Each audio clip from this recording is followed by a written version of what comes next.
और स्वतंत्र सहमति में जो लास्ट पॉइंट आता है वो होता है गलती, या इसको अपन मिस्टेक के नाम से जानते हैं।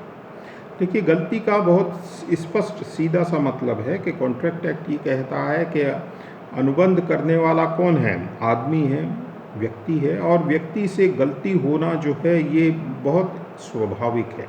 आप पूरी सावधानी बरतते हैं, उसके बावजूद आपसे कहीं ना कहीं कोई गलती हो जाती है। आप कहना कुछ चाहते हैं, कुछ और कह देते हैं, लिखना कुछ चाहते हैं, कुछ और लिख देते हैं। तो इस तरह की गलतियां जो हैं वो स्वाभाविक है कि आदमी करते हैं। तो अगर कोई अनुबंध इस तरह की गलती से किया गया है, तो उसका क्या असर होता है वो इसमें गलती में बताया गया है। देखिए, जो गलती की डेफिनेशन दी गई है उस डेफिनेशन में ये कहा गया है कि जब ठहराव के दोनों पक्षकार किसी आवश्यक तथ्य के संबंध में गलती करते हैं तो वह ठहराव व्यर्थ होता है, वॉइड होता है। यानी इम्पॉर्टेंट चीज़ क्या है कि दोनों पक्षकार गलती करें। पहला पक्षकार भी गलती कर रहा है तो दूसरा पक्षकार भी गलती कर रहा है। यानी एक को सही जानकारी है तो फिर वो गलती से प्रभावित ठहराव नहीं माना जाएगा। यानी दोनों पक्षकारों ने गलती करी हो, पहली बात। और दूसरी बात कि आवश्यक तथ्य के संबंध में हो।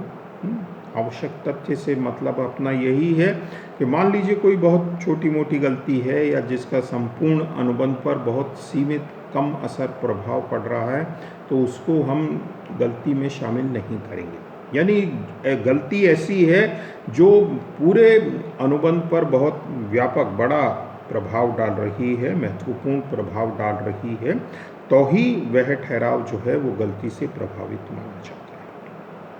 और डेफिनेशन में आगे ये बताया गया है कि अगर दोनों पक्षकार आवश्यक तथ्य के संबंध में गलती पर हों तो ठहराव व्यर्थ होता है, वॉइड होता है। देखिए, स्वतंत्र सहमति में जो अभी तक अपन ने 4 बातें पढ़ी हैं उनमें ठहराव व्यर्थनीय है।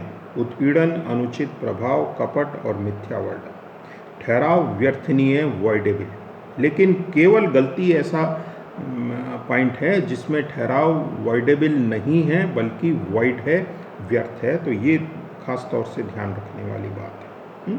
अब आगे इसमें गलती के प्रकार बताए गए। तो गलती के प्रकारों में जैसे विषय वस्तु संबंधी गलती है। विषय वस्तु से मतलब होता है कि जिस चीज़ के बारे में, जिस विषय के बारे में आपने अनुबंध कर रहे हैं, जैसे कार की खरीद बिक्री के संबंध में अनुबंध हो रहा है तो कार जो है ये विषय वस्तु। तो विषय वस्तु संबंधी गलतियां क्या हो सकती हैं कि आप समझ रहे हैं कि कार मेरे ही नाम है जबकि कार दूसरे के नाम है। यानी उसके स्वामित्व संबंधी गलती, उसके मूल्य संबंधी गलती। कार की कीमत आप बताना चाहते थे 20,000 रुपये और गलती से आपने उसकी कीमत जो है 1 जीरो और लगा दिया और उसकी कीमत जो है वो 2 लाख रुपये बता दी। इसी तरह से मात्रा संबंधी गलती हो सकती है कि आप की मात्रा कुछ बताना चाहते हों और गलती से आपने उसकी मात्रा कम या ज़्यादा बता दी हो।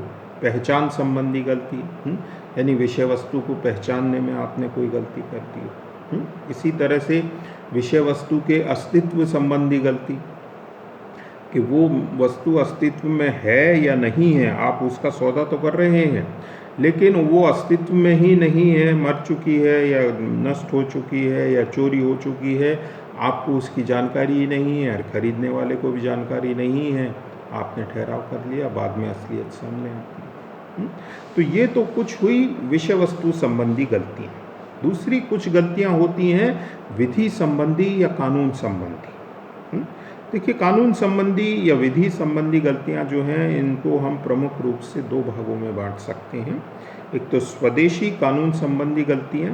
तो इसमें कानून बहुत स्पष्ट है कि यदि कोई पक्षकार स्वदेशी यानी खुद के देश के नियमों के संबंध में गलती करता है तो वो ये कहकर बच नहीं सकता है कि ऐसा मुझे नियमों की जानकारी नहीं थी। यानी इग्नोरेंस इज नो एक्सक्यूज़। आपने अपराध किया और फिर आप ये कहें साहब मुझे तो पता ही नहीं था कि अपराध करने पर ऐसे सज़ा मिलती है। तो स्वदेशी राजनियम के संबंध में कानून ये मानता है कि आपको उन नियमों की जानकारी है। और दूसरी गलतियां होती हैं विदेशी राज्य संबंधी गलतियां, यानी आप दूसरे देश के किसी राज्य नियम को पहचानने के संबंध में कोई गलती करते हैं तो वो विदेशी राज्य नियम संबंधी गलती है। तो विदेशी राज्य नियम के संबंध में यदि पक्षकार गलती करते हैं तो वहाँ तो ठहराव व्यर्थ माना जा सकता है, क्योंकि हम हर एक व्यक्ति से ही उम्मीद नहीं कर सकते हैं कि उसको दूसरे देश के नियमों की भी जानकारी होगी। तो स्वदेशी राज्य नियम संबंधी गलती के ठहराव जो हैं वो व्यर्थ नहीं माने जा सकते हैं, लेकिन विदेशी राज्य नियम संबंधी गलती के ठहराव व्यर्थ होते हैं। तो ये जो है ये गलती वाला पॉइंट हुआ। तो इस तरह से ये स्वतंत्र सहमति, फ्री कंसेंट, जिसमें 5 चीज़ों का अपन ने अध्ययन किया।